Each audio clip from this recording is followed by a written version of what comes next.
अस्सलाम वालेकुम, खुशामदीद। बोल वॉर रूम के साथ मैं हूं सैयद फैसल करीम। खातिन व हज़रात, झूठ के पाँव नहीं होते ये पूरी दुनिया को मालूम है, लेकिन सरहद के उस पार झूठ के पाँव भी हैं, हाथ भी हैं, सर भी हैं और आंखें भी हैं। और एक घिनौना किस्म का झूठ का ऐसा बुत बना दिया गया है जिसकी पूजा सुबह शाम वहां का मीडिया कर रहा है, लेकिन उसको ये मालूम नहीं कि अभी ऐसे बहुत सारे प्लेटफॉर्म्स हैं जहां पे ये झूठ डीबंक हो रहे हैं। और अभी आपने रिसेंटली प्रोग्राम से पहले ये ब्रेकिंग न्यूज़ भी बोल के प्लेटफॉर्म पे देख ली होगी कि ये झूठ अब डीबंक इंटरनेशनल मीडिया भी करता चला जा रहा है। आज की सबसे अहम प्रेस कॉन्फ्रेंस और DGSPL लेफ्टिनेंट जनरल अहमद शरीफ चौधरी ने वाशगाफ, दो टोक और वाज़े अल्फाज में कह दिया है कि पाकिस्तान जब भारत पर हमला करेगा तो दुनिया में उसकी गूंज होगी। ये तमाम का तमाम तर मामला उस वक्त हुआ कि जिस वक्त गुज़िश्ता पूरी रात भारतीय मीडिया ये झूठ फैलाता रहा, ये फेक न्यूज़ फैलाता रहा कि पाकिस्तान की तरफ से अमृतसर पे कोई चीज़ दागी गई है। लेकिन जैसे ही सुबह हुई तो चीज़ें सामने आना शुरू हो गई हैं। पाकिस्तान इससे पहले वाज़े कह चुका है कि इस तरह की चीज़ें उसकी तरफ से नहीं हुई हैं। तो इस वक्त हमारे साथ मौजूद हैं गोपाल सिंह चावला, जो कि चेयरमैन पंजाब सिख संगत है। गोपाल साहब, बहुत शुक्रिया आपके वक्त का और I am very thankful to you कि you are joining this late to us. अच्छा सर, अब हम देख रहे हैं कि भारत जो है false flag, Pahalgam false flag से लेके अब तक उसने जितने झूठ बोले हैं उसकी कोई नज़ीर नहीं मिलती। करंट जो वाकया है वो वाकया है अमृतसर का, जहां पे उसने बताया कि पाकिस्तान ने ऐसा कर दिया, बट फिर बाद में ये चीज़ सामने वाजे हो गई कि ऐसा कुछ भी नहीं हुआ। मैं चाहूँगा इस पर सबसे पहले आप अपनी आरा दीजिए, फिर आगे बात करते हैं। जी बहुत शुक्रिया। इसमें कोई शक नहीं कि इंडिया के जो हठधर्मी है, इंडिया का जो जंगी जुनून है, इंडिया का जो झूठ है, इंडिया का जो फ्रॉड है, वो सारी दुनिया के सामने है। और कल इन्होंने जो कहा था कि कश्मीर में गुरुद्वारे पे हमला हुआ जिसमें 2-3 लोग शहीद हुए हैं, जिसमें हमारे गुरु घर के ग्रंथी हमारे कीर्तन करते हुए रागी शहीद हुए हैं। लोगों में एक बड़ी तशवीश थी कि पाकिस्तान जो सिख कौम से इतना प्यार करता है तो वो ऐसे नहीं कर सकता, मगर आज जो अमृतसर वाला वाकया हुआ है उसमें लोगों को बिल्कुल क्लियर हो गया कि कल का जो था वो भी इंडिया ने खुद करवाया था, आज का जो है वो भी इंडिया ने खुद करवाया है, और जो पहलगाम का वाकया था वो भी इंडिया ने खुद करवाया था ताकि अपना जंगी जुनून जो है वो मुसल्लत कर सके। तो हम पहले भी इस मोदी से, इस बामणों से नफरत करते थे, अब तो हमारे दिलों में उनके लिए नफरत और ज्यादा बढ़ गई है कि वो पाकिस्तान के साथ, गुरु नानक साहब की धरती के साथ सिखों के, पंजाब के तलक जो है वो खराब करना चाहते हैं। मगर पाकिस्तान हमारे दिलों में बसता है। हमें इस बात का बिल्कुल भी यकीन नहीं है कि पाकिस्तान कभी अमृतसर पे, दरबार साहब पे इनकी तरह, जैसे इंडिया ने परसों रात इबादत गाहों को निशाना बनाया है, तो पाकिस्तान ऐसे नहीं कर सकता। और अब हमें बिल्कुल क्लियर है कि इंडिया ने खुद करवाया है। ये उनकी ही, मैं अपने वो बुरे अल्फाज में कहूँगा कि उनकी हरामजदगी है। अच्छा, इसमें गोपाल साहब एक बार फिर हमें ज़रा देखने वालों को, बतने वालों को बताइएगा कि भारत ने क्या क्या झूठ बोला है जब ये कल रात की बात हुई है, यानी कि गुरुद्वारे को निशाना बनाया गया, वहाँ गालिबन इबादत करते हुए, हमारी अंडरस्टैंडिंग के लिए बताइएगा, वहाँ इबादत करते हुए जो सिख बहन भाई थे शायद उनको निशाना बनाया गया। भारत ये मंजन बेचने की कोशिश करता रहा कल। मैं एक बात बिल्कुल क्लियर कर दूं कि सन 2000 में जब क्लिंटन इंडिया में आया था तो इन्होंने कश्मीर में एक गुरुद्वारे को टारगेट किया था और वहां पे 38 लोगों को शहीद किया था, जो आज भी हमारे दिलों पे लिखा हुआ है। और वो भी इन्होंने इल्जाम पाकिस्तान पे लगाया था, मगर बाद में हिलरी क्लिंटन ने अपनी किताब में लिखा, वहां के जो फॉरेन मिनिस्टर थी उन्होंने अपनी किताब में लिखा कि इंडिया ने खुद करवाया था पाकिस्तान को बदनाम करने के लिए।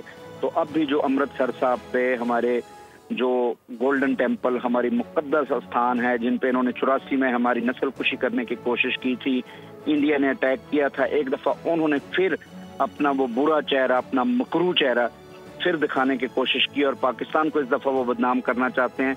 मगर ऐसी कोई बात नहीं है। पूरी दुनिया के सिख इस बात को जानते हैं कि पाकिस्तान हमें प्यार करने वाला मुल्क है और वो कभी ऐसे नहीं कर सकता। ये हरामजदगी जो है, ये गलत काम जो है, ये इंडिया ने खुद करवाया है। ये बेनकाब पहले भी था, ये अब भी बेनकाब होगा। और इंडिया में जितनी भी अक़लियतें रहती हैं वो सब ही इस चीज़ का शिकार हैं कि ये हमेशा ही ऐसे ही हरामजदगी करते हैं।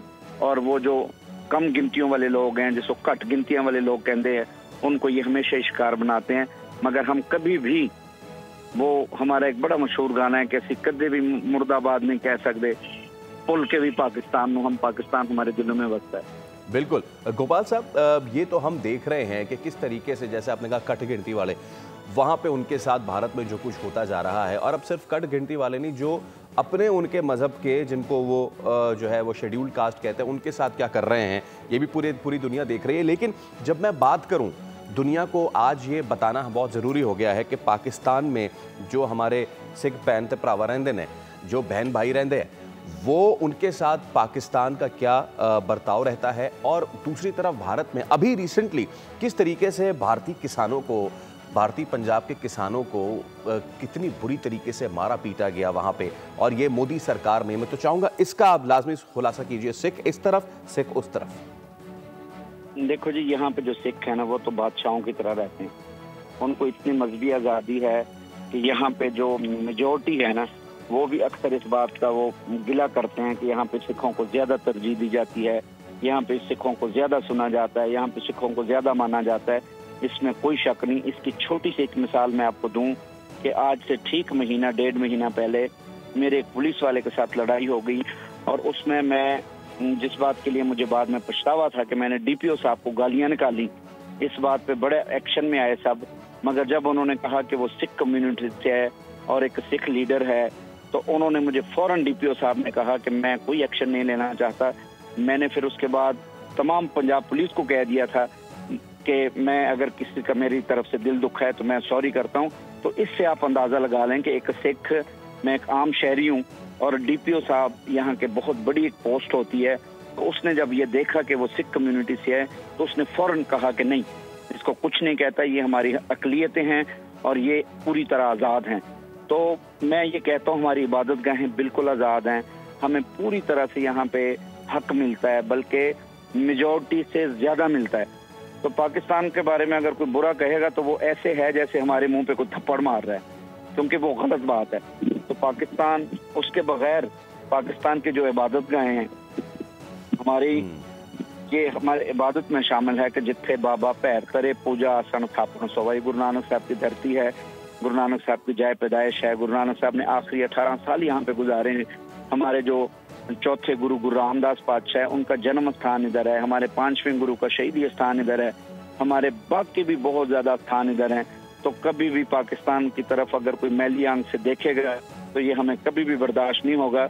और जो अमृतसर में हुआ है, जो कश्मीर में कल हुआ था, ये सब इंडिया की हरामजदगी है, इनके एजेंसियों की, RSS की और रॉ की साजिश है, जिसको हम बेनकाब करेंगे। अभी भी हमें पता है कि उन्होंने किया है, और आने वाले वक्त में भी हम दुनिया को दिखाएंगे कि ये जुल्म कर रहे हैं, ये ज्यादती कर रहे हैं। और मैं ये एक बात आपके प्रोग्राम के वसादत से ये बताता चलूं कि अगर इनकी ये हठधर्मी खत्म ना हुई, इसी तरह ये ज्यादतियां जुल्म करते रहे, इसी तरह ये इबादतगाहों को इधर भी उधर भी टारगेट करते रहे, तो ये बहुत बड़ा नुकसान होगा इस खित्ते का। क्योंकि पंजाब का नुकसान, चाहे वो इधर ननकाना साहब है, उधर दरबार साहब है, इधर अगर हमारा डेरा बाबा नानक है उधर, तो इधर करतारपुर साहब है, जिनको इन्होंने बंद कर दिया, इनका रास्ता बंद कर दिया। हमारे लाहौर, हमारे गुरु रामदास पातशाह का जन्म स्थान है, बाकी हमारे इधर स्थान है, उधर भी हमारे सारे स्थान हैं। तो पंजाब में हम कभी भी नहीं चाहते कि ये जंग पंजाब से हो। तो अगर ये जंग ये मुसल्लत करना चाहता है मोदी, अमित शाह, तो अपने इलाके से करे ना, वो भी पाकिस्तान का बॉर्डर है। बिल्कुल बिल्कुल, यहाँ से अगर ये करेंगे तो हम कभी भी बर्दाश्त नहीं करेंगे। और गोपाल साहब, आपने अभी करतारपुर साहिब का नाम लिया। पाकिस्तान ही वो मुल्क है जिसने ये फैसला लिया था कि इतने सालों से हमारे जो सिख बहन भाई थे, जो सरहद के उस पार से बस सिर्फ दर्शन कर सकते थे, सिर्फ देख सकते थे एक दूरबीन से, और वो वहाँ पे आके अरदास मांगने से लेके मत्था टेकने तक वो नहीं कर पाते थे, वो हसरत दिल में लेके चले आते थे। तो पाकिस्तान ने इस चीज़ का इनिशिएटिव लिया, कॉरिडोर बना, जिसमें भारत ने भी काफ़ी रखने अटकाए, क्योंकि जाहिर सी बात है उनको ये लग रहा था कि अब हमारे पास से जो है वो पाकिस्तान के खिलाफ जो नफरत फैलाते हैं वो एक कार्ड भी निकल जाएगा। लेकिन अभी आप देख लें, ये दुनिया के देखने के लिए है कि ये तमाम तर जब चीज़ हो रही थी, और पहले दूसरे दिन ही भारत ने सबसे पहले क्या किया जी, सबसे पहले करतारपुर बंद किया, विच शोज़ कि उनको सिवाय अपने जो ब्राह्मण हैं और जो ख़ास जो ब्राह्मण है गुजरात के और वहाँ के, उसके अलावा उनको अपने कोई भी जो नागरिक है, कोई भी शहरी है, चाहे सिख हो पावे, मुसलमान हो, किसी से उनको कोई हमदर्दी, कोई मोहब्बत नहीं है। बिल्कुल इस तरह, इसमें कोई शक नहीं। जब करतारपुर कॉरिडोर खुला था, आपको याद होगा, तो इन्होंने, इनकी जो सुषमा स्वराज थी, उसने आके इधर कहा था कि चावला को निकालोगे तो हम इस करतारपुर साहब को खोलेंगे। वो बहाने बना रहे थे। उस टाइम मैंने खुद इस्तीफा दे दिया था कि करतारपुर साहब के लिए मेरी जान भी हाजिर है। इस तरह, और पाकिस्तान गवर्नमेंट में 11 महीनों में जितना बड़ा कम्प्लेक्स बनाया, वो पूरी दुनिया हैरान थी कि इतना बड़ा कम्प्लेक्स जो 1100 किलों पे मुश्तमिल है, इतना बड़ा कम्प्लेक्स जो सिख कौम को तोहफा दिया था पाकिस्तान गवर्नमेंट ने, इन्होंने अब वो भी बंद कर दिया। उस टाइम भी इन्होंने बड़े रोड़े अटकाए थे।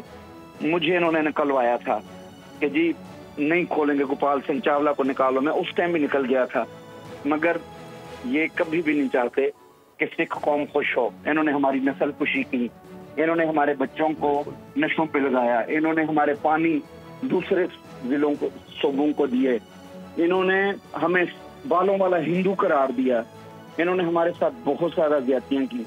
तो आज जो अमृतसर पे हमला इन्होंने किया है, इसको भी हम कभी नहीं भूल सकते। ये इन्होंने किया है, खुद किया है, क्योंकि पाकिस्तान ने तो अभी तक इनके किसी चीज का जवाब ही नहीं दिया। इन्होंने हमारे यहाँ पे मसाजिद को टारगेट किया, इन्होंने गरीब बच्चों को जो सोए हुए थे उनको टारगेट किया। तो पाकिस्तान ने तो अभी तक कुछ किए नहीं, उनका तो करना तो अभी बाकी है। मगर मैं पाक आर्मी को यह जरूर कहूंगा कि जब भी बदला भी लेना है हमने, आपने अपना तो बदला लेना है, हमारा भी बदला लेना है। जो अमृतसर पे इन्होंने किया है, जो इन्होंने कश्मीर में गुरुद्वारे पे किया, इन्होंने खुद किया है। अभी हम भी पाक फौज का साथ देंगे और सीधा दिल्ली के हिक पे जाके बजेंगे और इनको कहेंगे कि अब हम आप लोगों से कश्मीर भी निकालेंगे और ये तुम लोगों से हम खालिस्तान भी निकालेंगे। इंडिया के टोटे टोटे होंगे और ये मोदी जो है यही गुरबाचौफ साबित होगा। जैसे उसने रूस के टुकड़े करवाए थे, अब ये इंडिया के टुकड़े करवा रहे हैं। तो ये जितने मर्जी हरामजदगियां कर ले, जितने मर्जी झूठ बोल लें, जितने मर्जी ड्रामे रच लें, बेशक वो पहलगाम का हो, वो इन्होंने अमृतसर में जो ड्रामा किया ये हो, जो कश्मीर में किया ये हो, ये सब इनके गले पड़ेंगे। बिल्कुल इनके गले का तौक बनेगा, इनके लिए सर दर्द बनेगा। इसको हम कभी भूल नहीं सकते और हम इसका बदला लेंगे। लोहे के चने चबवाएंगे इन सबको इंशाल्लाह। बहुत शुक्रिया गोपाल सिंह चावला साहब, हम आपके जज्बात की कदर, और ये बात पूरी दुनिया को हम ये भी बता दें अपने प्लेटफॉर्म से कि जितनी मोहब्बत, जितना प्यार, जितनी अकीदत पाकिस्तानी बहन भाई अपने सिख बरादरी से करती है, वो चाहे सरहद के इस पार उस पार हो, इतना कोई नहीं करता। अभी हम एक ब्रेक ले रहे हैं, ब्रेक उस पर हाजिर होंगे तो बोल वॉर रूम से मजीद अपडेट्स का सिलसिला जारी रहेगा। हमारे साथ रहिए। सब्सक्राइब करें और बेल दबाएं ताकि कोई खबर रह न जाए।